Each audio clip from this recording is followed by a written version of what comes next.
CGTN, China Global Television Network.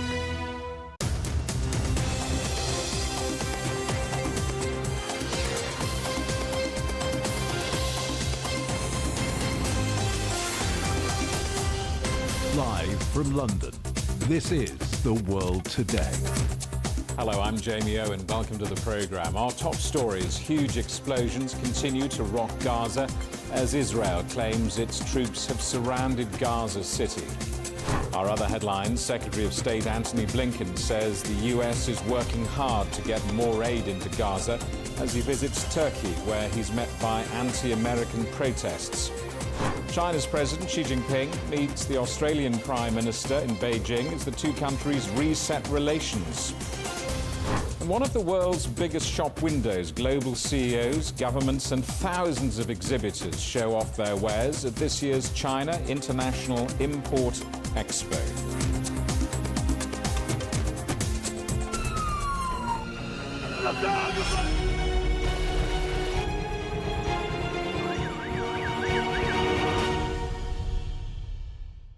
Huge explosions have been reported across the Gaza Strip as Israel presses ahead with its ground offensive.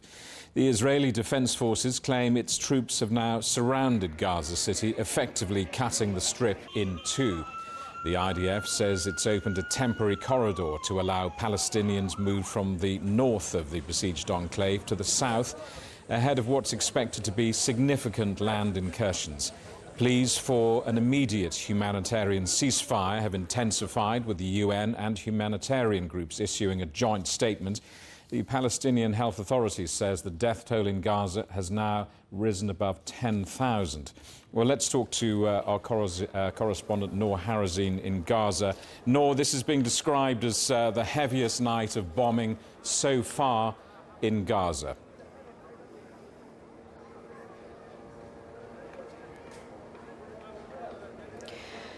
Well, yes, actually, it was one of the hardest nights that the people of Gaza had to go through. The Israeli warplanes struck Gaza with tens of airstrikes and also white phosphor bombs, specifically in areas like West Gaza, Ashati refugee camp, Northern Gaza, Jabalia and Beit Hanun refugee camps, and also Eastern Gaza like Ash-Shujaiya and Al-Zaytun neighborhoods.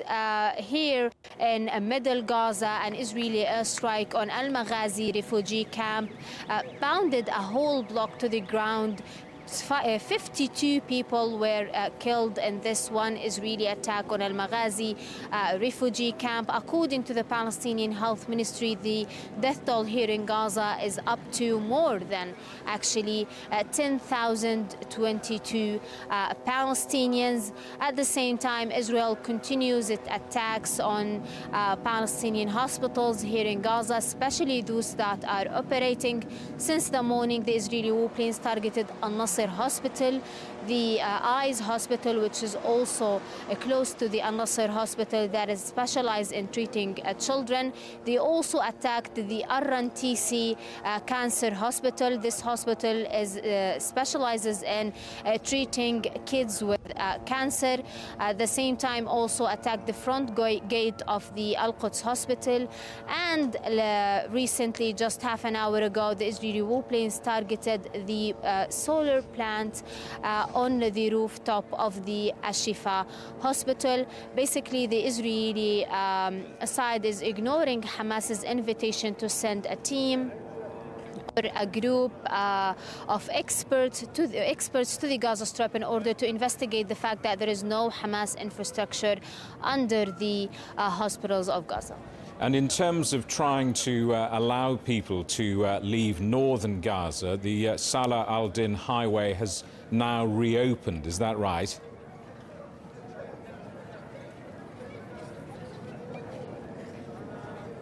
Well, yes, according to the IDF, the Salah ad-Din road is open to allow people to evacuate from northern Gaza to southern Gaza. But because that repeatedly the Israeli army said that the roads are safe and previously attacked Palestinians and their cars, civilians trying to evacuate, now a very small number of people are putting their trust in the recent statements by the IDF. We actually met some people today that managed to come. However, they came by foot. They said that any civilians that takes a car to southern Gaza, it will be attacked. They walked all the way from northern Gaza to middle Gaza to Deir al-Balah city. They said that while they're walking, there were Israeli tanks on their left and their rights. They were terrified, but however, a small number of people managed to make it walking on their feet. Noor, thank you for that. Our correspondent Noor Harazin in Gaza. The Palestinian Prime Minister Mohammed Shtayyeh broke down in tears while addressing the opening session of a cabinet meeting in Ramallah. قول لأطفالها خلوني أشوفكم ولو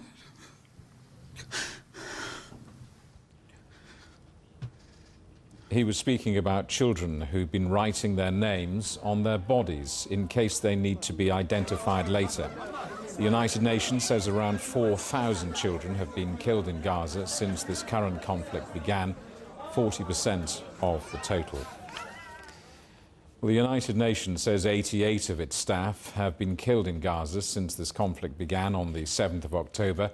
The UN says the number of deaths of UN RWA employees is the highest number of UN fatalities ever recorded in a single conflict. The mission was established in 1949 to support the needs of Palestinian refugees. Well, the Israeli military claims to have effectively cut the Gaza Strip in half. Troops have surrounded Gaza City in the north ahead of what's expected to be significant strikes and land incursions. Let's talk now to our correspondent Sarah Coates in Tel Aviv. Sarah, what more do we know about the Israeli military's actions in Gaza?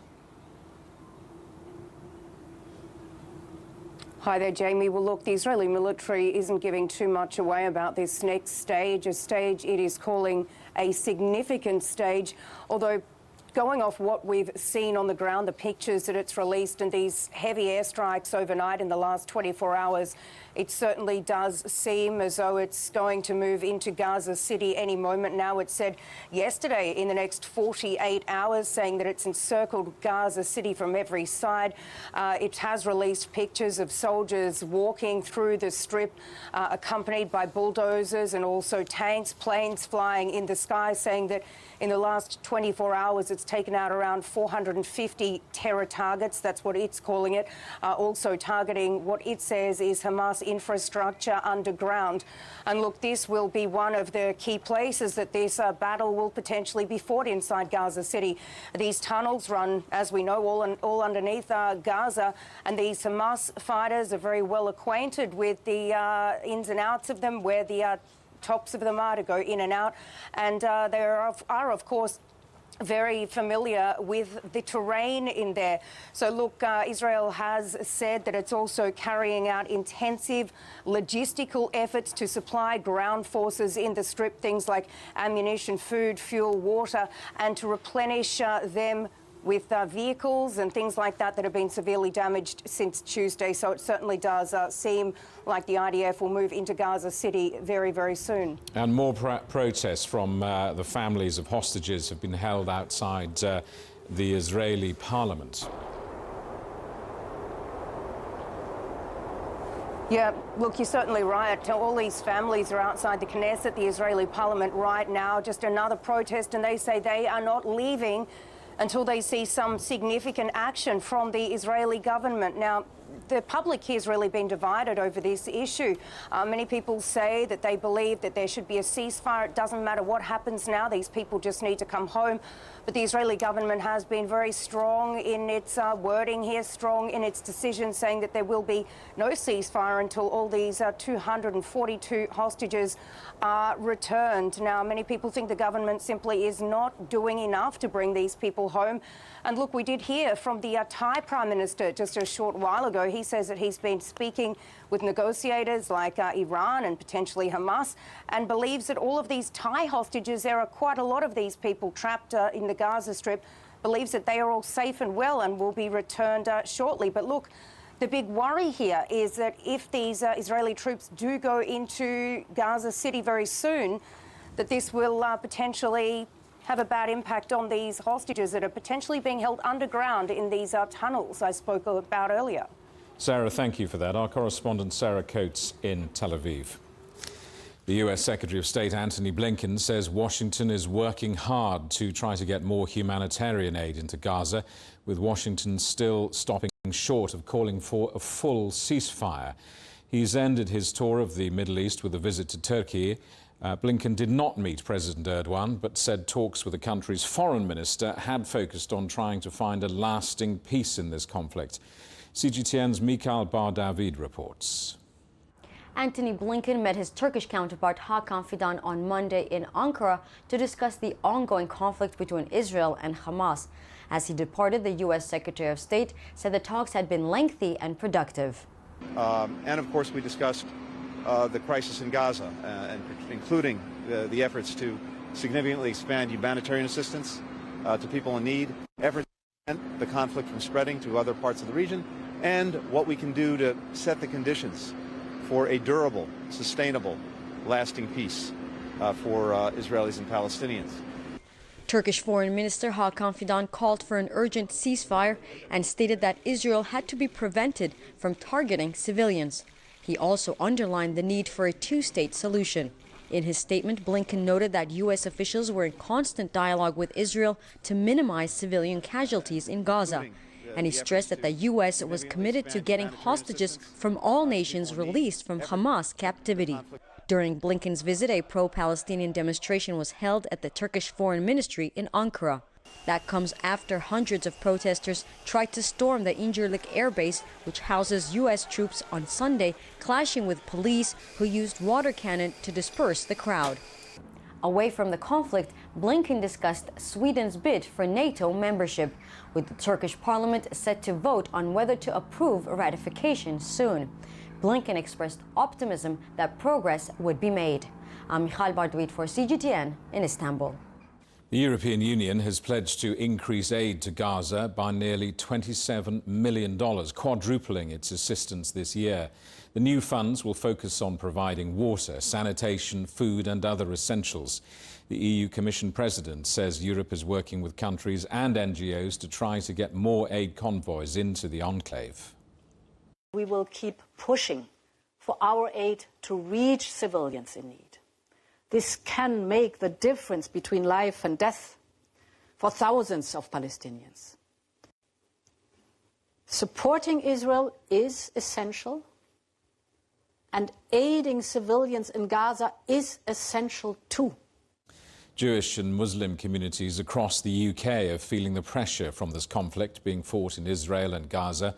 Since the 7th of October, there's been a record number of anti-Semitic incidents. There's also been a rise of Islamophobic hate crimes.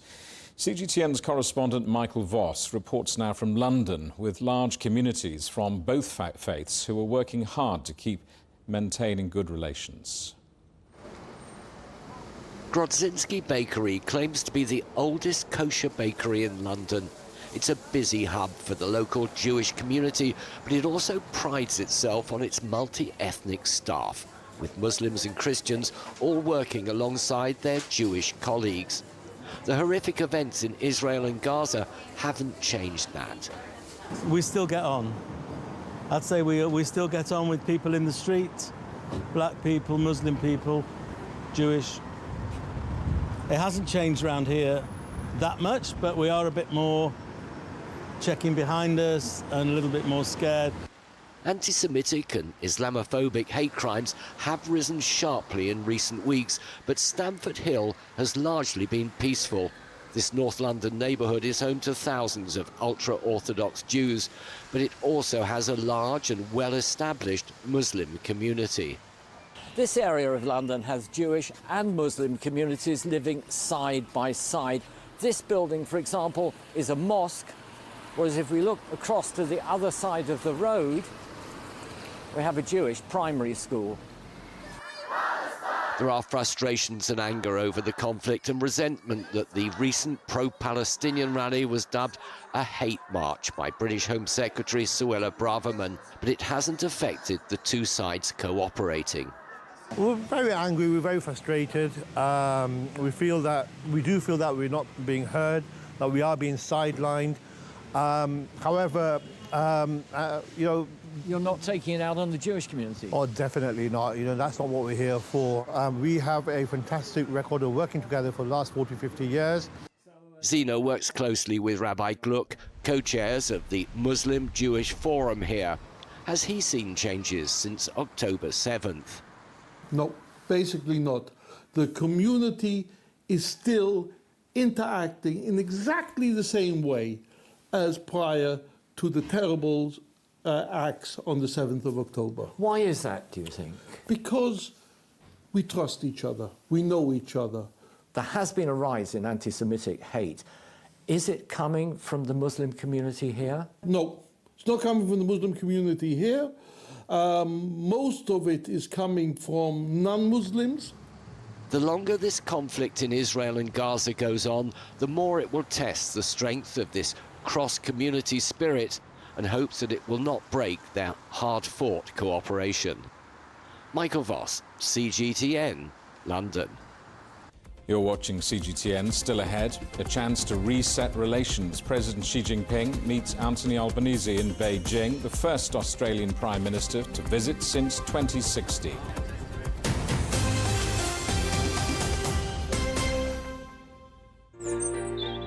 Ever wondered what's the difference between a bear and a bull market? Where are the cash cows? And who are the lame ducks? And what exactly are black swans? Grey rhinos? And unicorn companies? Make sense of it all with Global Business, only on CGTN. I think it should be more global cooperation. I would like to hear more the voice of the developing countries. Globalization has lifted more than 1 billion people out of poverty. The green transition has to happen. It's a necessity. Well, China and the United States are important powers in the world. What unites us is much more than what divides us. And I believe China is committed to this agenda. Join me, Juliet Mann, to set the agenda at these times every weekend on CGTN.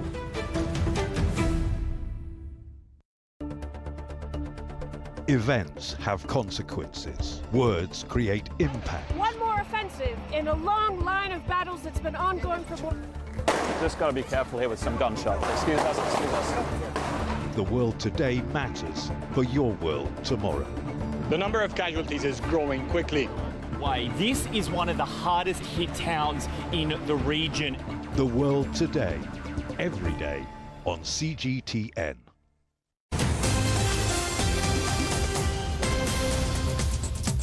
Hello, welcome back. A reminder of our top stories. Huge explosions continue to rock Gaza as Israel claims its troops have surrounded Gaza City.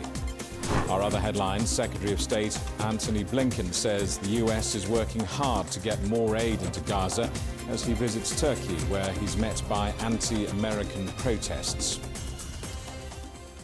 Xi Jinping says China and Australia can be mutually successful partners after years of frosty ties. He's been meeting the Australian Prime Minister Anthony Albanese in Beijing. President Xi called for both countries to align with global trends and take advantage of what he said were abundant opportunities. Albanese said Australia had benefited from China's development and that the two sides should cast aside disagreements. This is the first visit to China by an Australian Prime Minister since 2016 and follows years of tension. Our correspondent Sun Tianyuan reports. Albanese was invited to attend the ongoing 6th China International Import-Expo in Shanghai. That was his first stop on a 4-day visit to China. Albanese said at the opening ceremony yesterday that his country will work constructively with China. He said China is Australia's major trading partner, adding that more than a quarter of Australia's export revenue comes from China. Data from China's Commerce Ministry shows the trade volume between the two countries exceeded $200 billion in 2022. And this is Albanese's first visit to China after taking office, and also the first visit by an Australian Prime Minister since 2016. From 2017, China-Australia ties began to sour and have gone through a period of twists and turns amid trade disputes and security issues. Some political analysts see it as marking a thawing relationship, while tensions between Beijing and Canberra cooled over the past year. China's foreign ministry said prior to the Australian Prime Minister's visit that it's of great importance that it provides both sides a chance to review bilateral ties and chart the way forward. The ministry added that China hopes to seek common ground with Australia while shelving differences and keep relations on a steady course of improvement and progress. That was our correspondent Sun Tianyuan reporting from Beijing.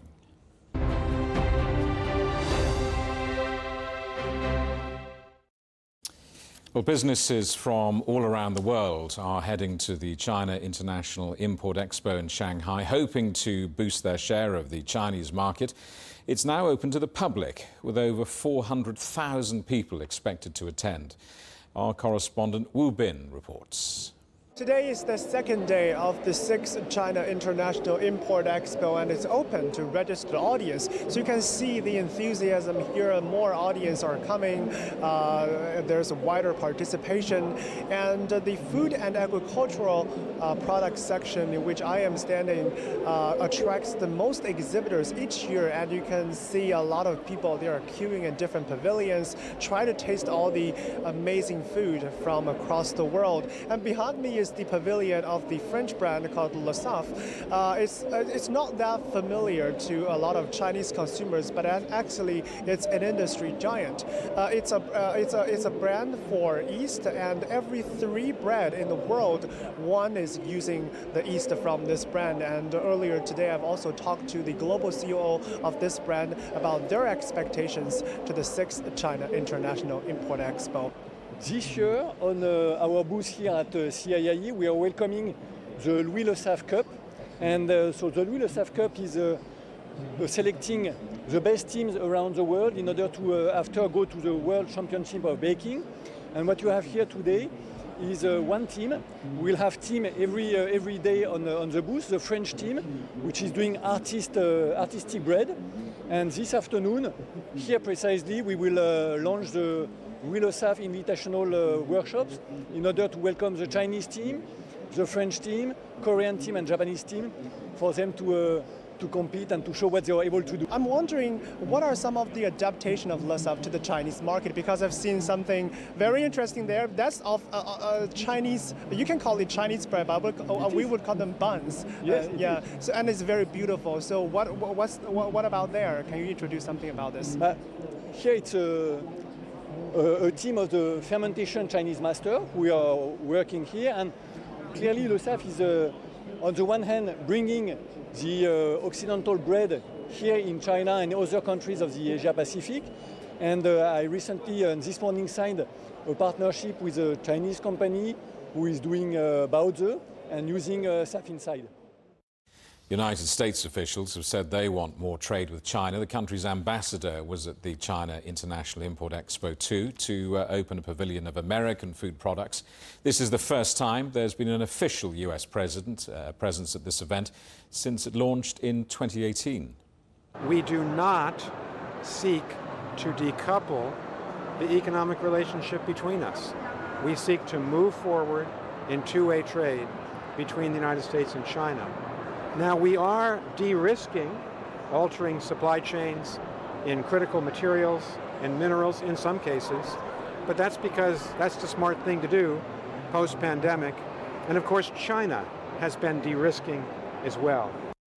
Top officials from China and the United States are meeting in California ahead of the COP28 climate summit to discuss how the two countries can work together to try to tackle the global climate crisis.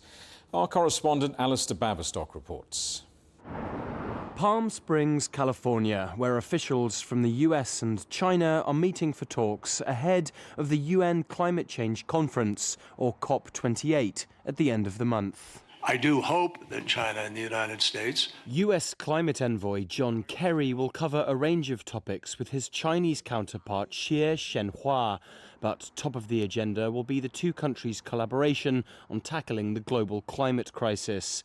Seeking to build on the accord between US President Joe Biden and Chinese President Xi Jinping during the 2022 COP27 climate conference, the location of these talks is no coincidence. Situated in the arid interior of California, Palm Springs has been heavily impacted by climate change. This region is experiencing higher temperatures, prolonged drought, and more extreme weather.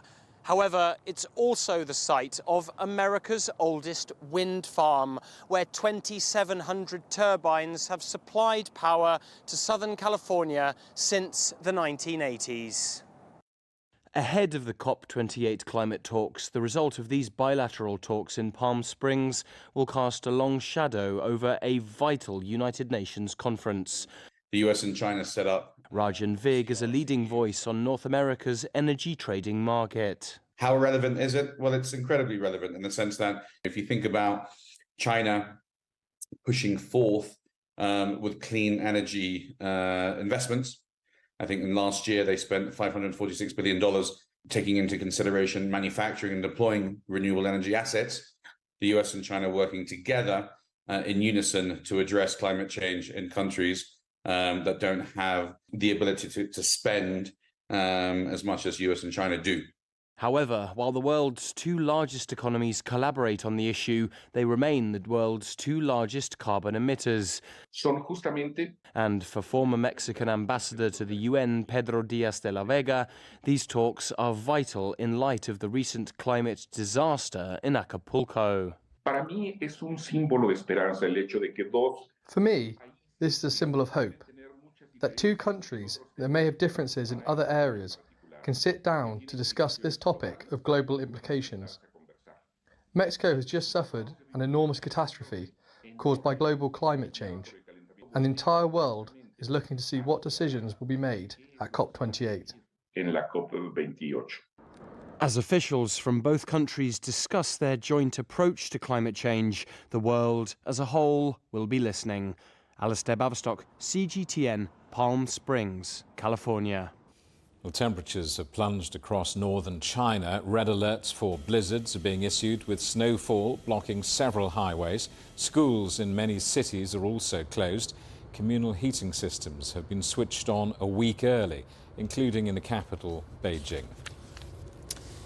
The headlines again. Huge explosions continue to rock Gaza as Israel claims its troops have surrounded Gaza City. Our other headlines: China's President Xi Jinping meets the Australian Prime Minister Anthony Albanese in Beijing as the two countries reset relations. One of the world's biggest shop windows, global CEOs, governments and thousands of exhibitors show off their wares at this year's China International Import Expo. And that is the world today. Thank you for watching. There's more news on CGTN Europe's channel on the Telegram app, or scan the QR code on the screen to get stories and updates sent direct to your phone. We're back with more news at the top of this hour. Coming up next, it's World Insight. For now, from all of the team in London, it's goodbye.